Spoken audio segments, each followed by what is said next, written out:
No mundo contemporâneo, quase tudo está em movimento. Nos deslocamos da casa ao trabalho, da cidade ao campo, de um lugar ao outro atrás de compromissos e encontros. Se pensarmos o que torna tudo isso possível, perceberemos que vivemos em uma sociedade movida a petróleo.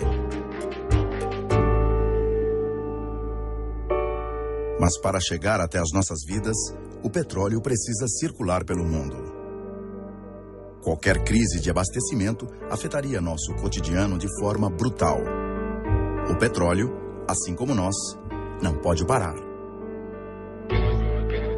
O petróleo talvez seja o produto que mais viaja até chegar ao consumidor final. No caso do Brasil, importamos e exportamos petróleo de várias partes do mundo. Ao sair dos poços, passar pelas refinarias e chegar até nós, o petróleo percorre um longo trajeto.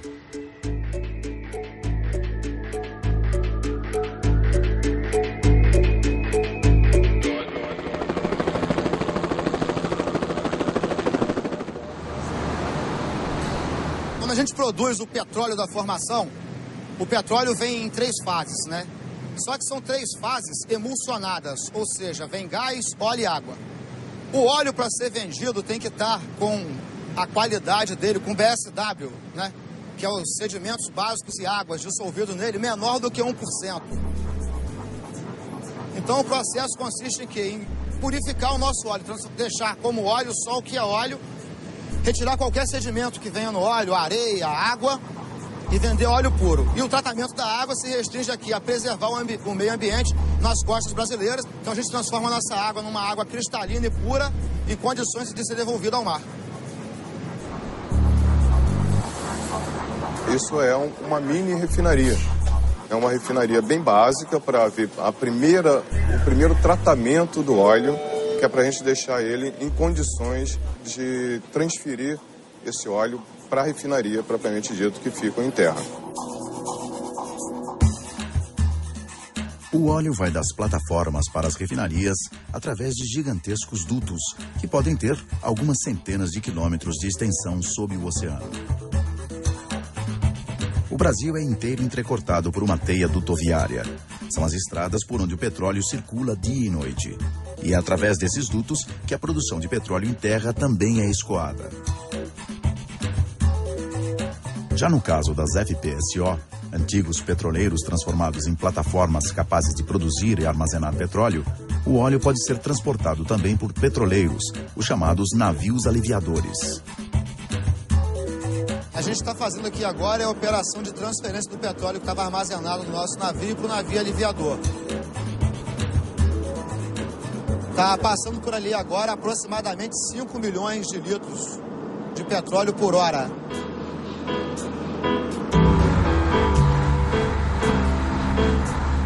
O NT Cartola é um navio petroleiro aliviador. É um navio que faz o transporte de óleo cru da Bacia de Campos para os terminais, onde é feita a distribuição para o refino.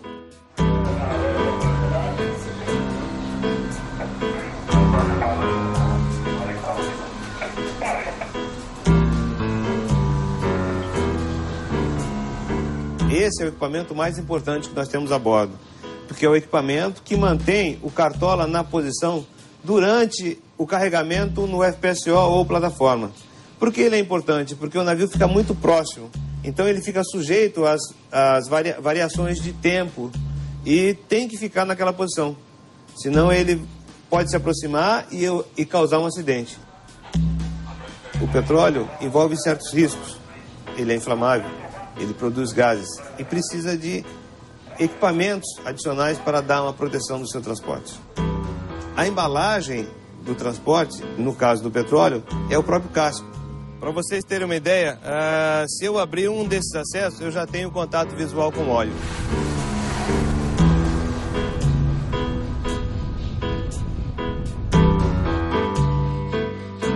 O navio ele tem vida própria, ele gera a sua energia, ele tem rede de esgoto, ele tem alimentação, e tudo isso é produzido aqui dentro.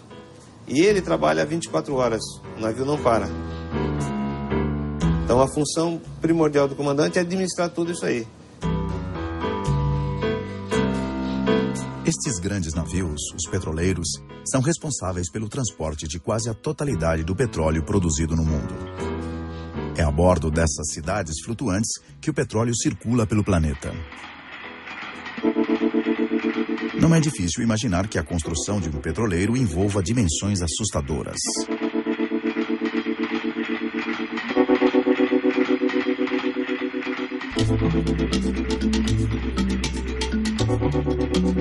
O estaleiro é o local onde os petroleiros são construídos.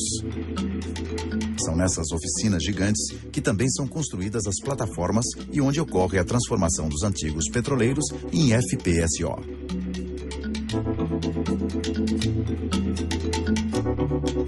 Hoje no estaleiro a gente está com a encomenda principal, que é um navio, um VLCC, que está sendo transformado em FPSO.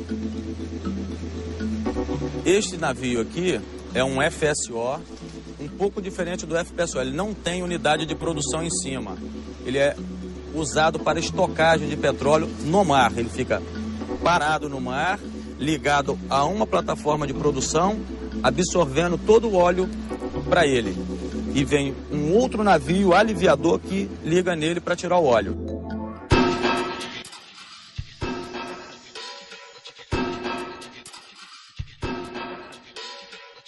Basicamente, as matérias-primas de um estaleiro são imensos blocos e chapas de aço.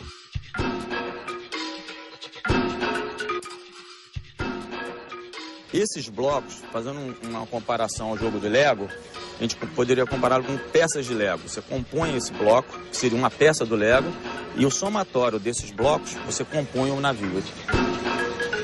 Se eles pesam em torno de 100 a 150, 300 toneladas, você vai montando um juntinho do outro até formar todo o navio. Nós estamos caminhando para a obrigatoriedade de casco duplo, ou seja, quando ocorrer um abalroamento, que é um acidente entre um navio e outro, a proa de um vai atingir um espaço vazio do outro, e não como hoje em que aquele casco externo, ali dentro tem o óleo e sai logo para o mar. A construção de um petroleiro leva em conta cuidados especiais, pois ele não é um navio cargueiro como os outros. Qualquer acidente de navegação com um petroleiro tem consequências muito maiores do que com um navio de carga seca. Qualquer petroleiro que afunda é manchete no mundo inteiro.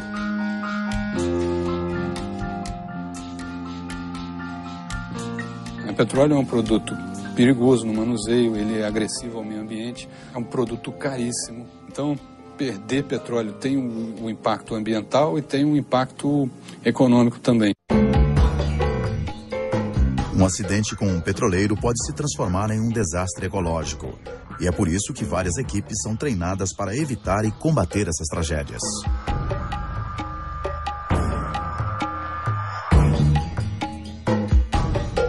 Hoje nós realizamos um simulado como se tivesse havido um derramamento de óleo. O produto branco que se encontra na água, ele está simulando o óleo, como se fosse um óleo derramado. A primeira equipe que chega fica responsável por conter o óleo derramado para que se evite que se alastre atingindo maiores proporções. E as demais equipes vão chegando ao local com os recolhedores propriamente ditos. Nós estamos sempre treinando para o caso de uma ocorrência real, todas as pessoas estejam efetivamente comprometidas com o trabalho a ser realizado.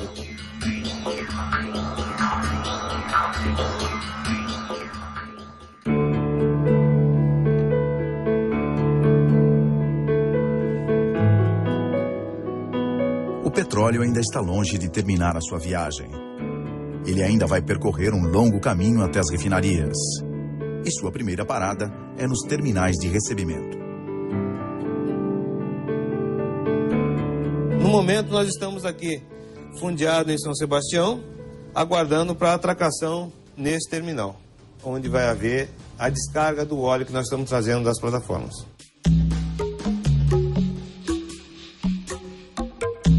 Esse aqui é um terminal de movimentação de petróleo e derivados. Esse navio ele está descarregando petróleo tipo Marlim, que é da Bacia de Campos. Aquele braço, que a gente chama de braço de carregamento, que é uma tubulação que se acopla ao navio por onde é descarregado o petróleo. E o petróleo, muita gente pensa que o petróleo é puxado do navio pelo terminal, quando na verdade o navio tem suas próprias bombas, por onde ele bombeia o petróleo e aí ele vai até o nosso tanque por essa tubulação cinza, ele vai até o tanque em terra, onde o petróleo fica aguardando uma programação e de lá de terra, aí sim o terminal bombeia esse petróleo para as refinarias através dos oleodutos. Mais uma vez, o petróleo segue o seu percurso pelos dutos. Este vai-vem é controlado pelas centrais de controle, para que o abastecimento das refinarias não pare. A refinaria ela tem um estoque que ela trabalha com alguns dias, né, de estoque. Mas uma parada brusca aqui, o negócio ficaria meio complicado. Essa extensa malha de dutos, além de levar o petróleo produzido ou importado até as refinarias, leva também uma infinidade de derivados como gasolina, diesel, gás e outros líquidos combustíveis. Para controlar toda essa circulação, existem os CCO, Centro de Controle Operacional.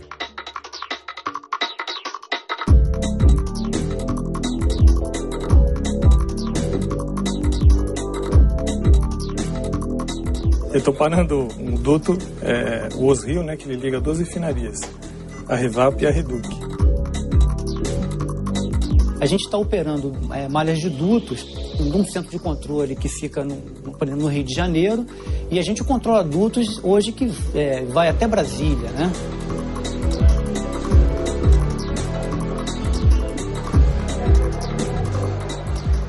Esse duto, o Osbra, ele é o maior, né, do Brasil. Ele transporta vários produtos dentro do duto, por isso que ele é chamado de poliduto. Então ele transporta o diesel, a gasolina e o GLP. Os produtos, quando eles entram no duto, eles não se misturam porque os produtos estão pressurizados, né? Eles se misturam apenas na interface que nós chamamos, que é o final de um produto e o começo do outro. Essa interface, né, que é a mistura dos produtos, é mandada de volta para tratamento na refinaria e na replanta. Uma refinaria é como um coração que recebe e bombeia petróleo. Ela é cercada por dutos. Uma parte deles traz petróleo cru dos terminais e uma outra leva petróleo já transformado. O petróleo que chega aqui na refinaria de Paulínia, ele vem por um duto que chama-se Osvat. E ele chega aqui num volume de 3 milhões de litros por hora.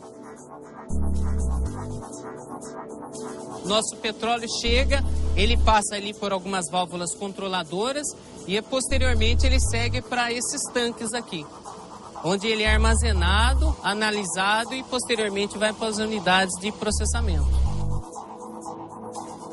Esse aqui é o oleoduto de entrada de petróleo na refinaria. Está operando no momento aqui com 2 milhões de litros por hora.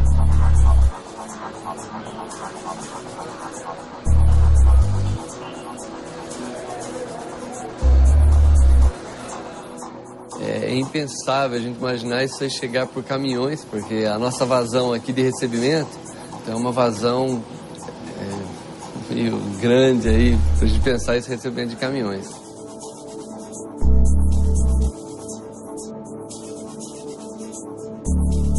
Além dos oleodutos que a gente opera entre unidades da Petrobras, nós temos também o envio de produto para as companhias distribuidoras que ficam aqui ao lado da refinaria.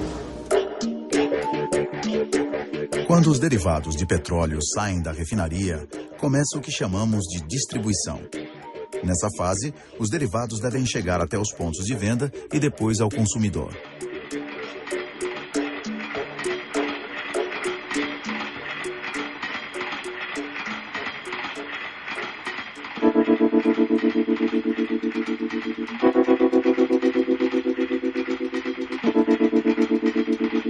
A casca tem espaço aí para recuar 8? Tem, mas eu acompanho para você aqui atrás.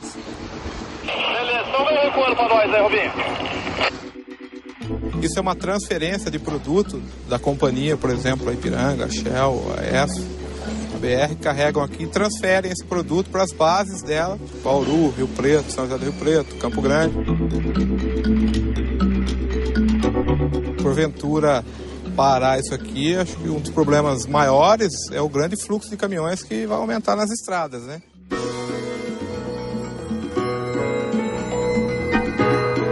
Os caminhões são o meio mais comum e conhecido de distribuição de derivados. Realizam um trabalho difícil e perigoso devido à carga transportada. A gente vê uma pessoa andando de carro na rua e fala, pô, se não fosse nós transportando o produto, ninguém estaria andando de carro hoje.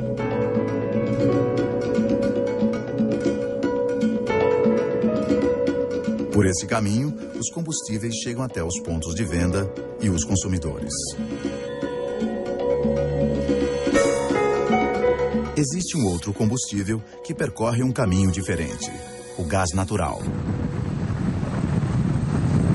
O gás é um produto que não é armazenável, né? Não é viável que se armazene ele por aqui. Então ele deve ser escoado ao continente para consumo imediato. Então a gente pega o nosso gás produzido, o gás da formação, separado do óleo, comprime. Parte desse gás eu consumo na unidade para alimentar as minhas turbomáquinas. Uma parte desse gás, por questão de segurança operacional, mantém o nosso flare aceso, mas o grande volume de gás é escoado para o continente. O gás natural chega até o consumidor sempre através de dutos. Por ser gasoso, o seu trajeto segue sem paradas até o fim. Proveniente até de outros países, como no caso do gasoduto Brasil-Bolívia, o gás natural só encontra repouso ao ser queimado na extremidade final desse percurso.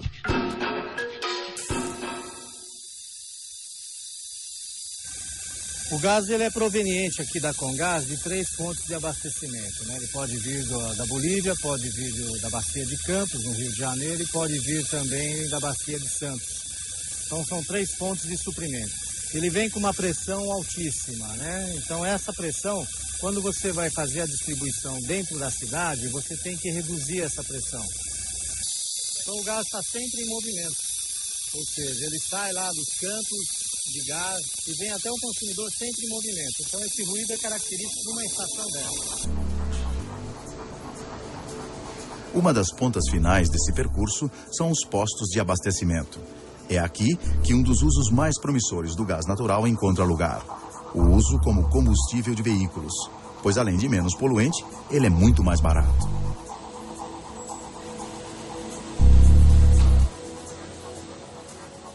Bom, eu usava gasolina, né? Mas quando saiu o gás natural, eu mudei pro gás natural e tô feliz, né, cara?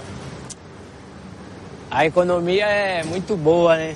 Porque na gasolina eu gastava, tipo, 2 vezes mais do que eu gasto hoje no gás natural. São nos postos de abastecimento que os percursos do gás natural e dos derivados de petróleo se encontram. É aqui que geralmente nos deparamos com essa imensa cadeia de transporte e distribuição.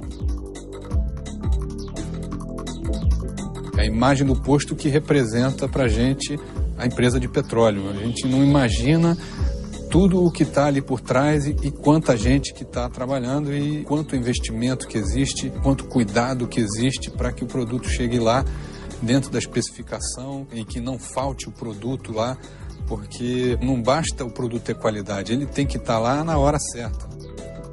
desabastecimento é uma coisa, no mínimo, incômoda, desagradável e pode ser fatal, pode ser trágico no outro extremo, né?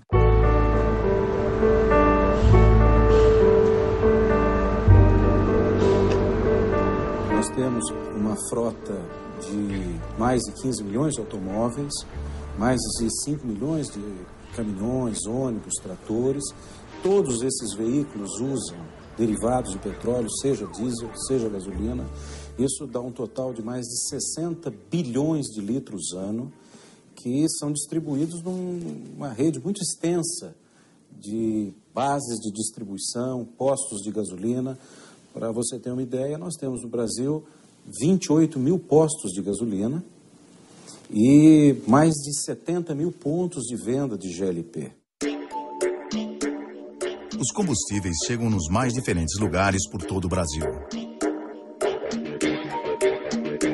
Os helicópteros e os aviões, por exemplo, não podem ir até um posto para se abastecer. Nesse caso, é o combustível que chega até eles.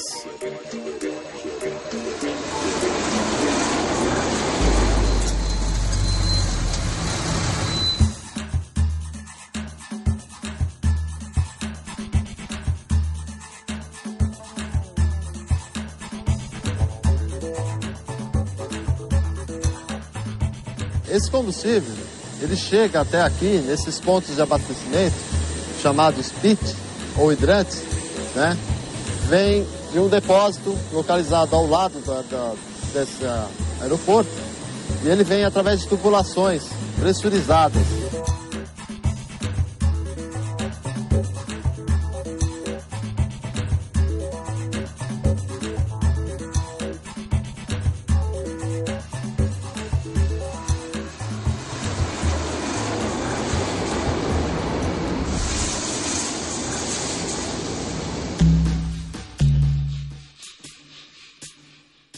Por causa da extensão territorial do Brasil, os combustíveis devem chegar em lugares que nem os dutos, os trens e os caminhões conseguem alcançar, como as comunidades ribeirinhas da Amazônia. Nestes casos, são utilizados postos flutuantes.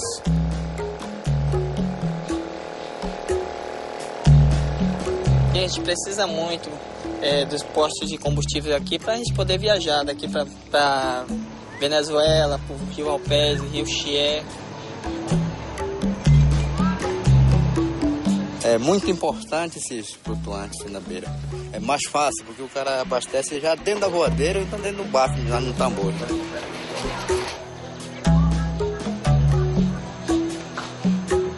Levar combustível é uma coisa vital, né? É permitir as pessoas se locomover, é permitir que carga seja transportada, é permitir que bens sejam produzidos, sejam transformados na indústria. Então, de fato, de nada serve nós localizarmos petróleo, comprarmos petróleo, refinarmos petróleo, se não tivermos todo esse segmento de distribuição que permite que o produto chegue, enfim, a quem necessita, funcionando.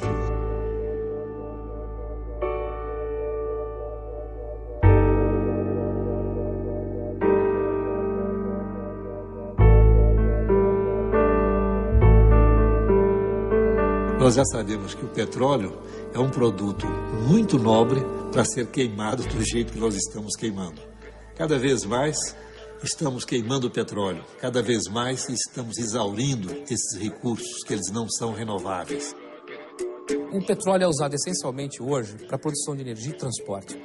Eu diria que ambos são fins poucos nobres para esse bem tão vital para nossas vidas.